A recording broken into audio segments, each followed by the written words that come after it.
আসসালামু আলাইকুম রহমতুল্লাহ। প্রিয় দর্শক, ব্রেকিং নিউজ।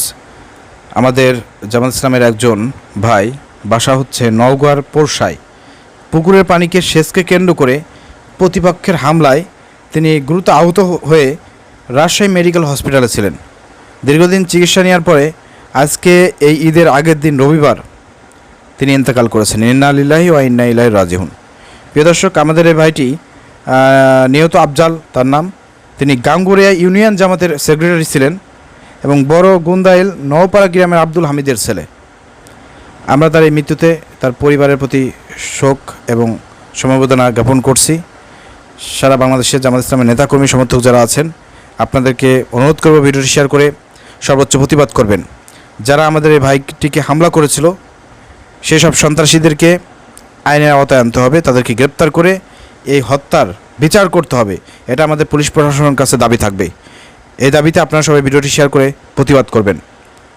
জানা গেছে 27শে মার্চ বিকালে বড় গুন্দাইল নওপাড়ার মালতীপুর কাদিপুর জামে মসজিদের লিজ নেওয়া পুকুরের পানি সেচকে কেন্দ্র করে দুই পক্ষের মারামারি সংঘটিত হয়।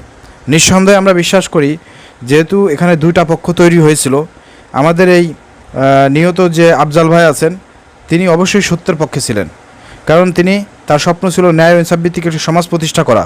সেই লক্ষ্য উদ্দেশ্য নিয়ে কিন্তু তিনি জামাত ইসলামে কাজ করে যাচ্ছিলেন এবং একটা ইউনিয়ন জামাত ইসলামের সেক্রেটারি হিসেবে তিনি দায়িত্ব পালন করেছিলেন। অবশ্যই তিনি সত্যর পক্ষে ছিলেন। আর যখনই সত্যের পক্ষে ছিলেন তখনই কিন্তু তার বিপক্ষে বাতিলপন্থীরা তাকে আক্রমণ করেছে। এটাই হচ্ছে বাস্তবতা। তো বাতিলপন্থীদের আক্রমণে আমাদের ভাইটি মারা গিয়েছেন, তার মানে তিনি শহীদ হয়েছেন। যেহেতু আমাদের জামাত ইসলামের ভাইরা শাহাদতের তামান্না নিয়েই তারা পথ চলে, অতএব তার মনের মধ্যে শাহাদতের তামান্না ছিল এবং আল্লাহ জমিনের দিন বাস্তবায়নের জন্য সে কাজ করেছে। অতএব প্রতিপক্ষের হামলায় যেহেতু তিনি আহত হয়েছেন, এরপর নিহত হয়েছেন, তার মানে তিনি শহীদ মৃত্যু লাভ করেছেন। আল্লাহ রাব্বুল আলামিন তাকে শহীদ হিসেবে কবুল করুন।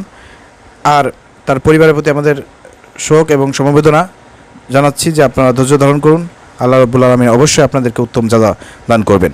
আর পুলিশ প্রশাসনকে আমরা বলতে চাই, অতিবিলম্বে যারা এই হামলা করেছিল তাদেরকে চিহ্নিত করে তদন্ত করে গ্রেপ্তার করে আইনের আওতায় করে এনে তাদেরকে শাস্তি প্রদান করবেন। এটা আমাদের সকলের দাবি। যারা আমার ভিডিওটি ওপেন করেছেন, আমি আপনাদের সবাইকে অনুরোধ করব ভিডিওটি শেয়ার করে আপনার প্রতিবাদে অংশগ্রহণ করুন। আসসালামু আলাইকুম রহমতুল্লাহ।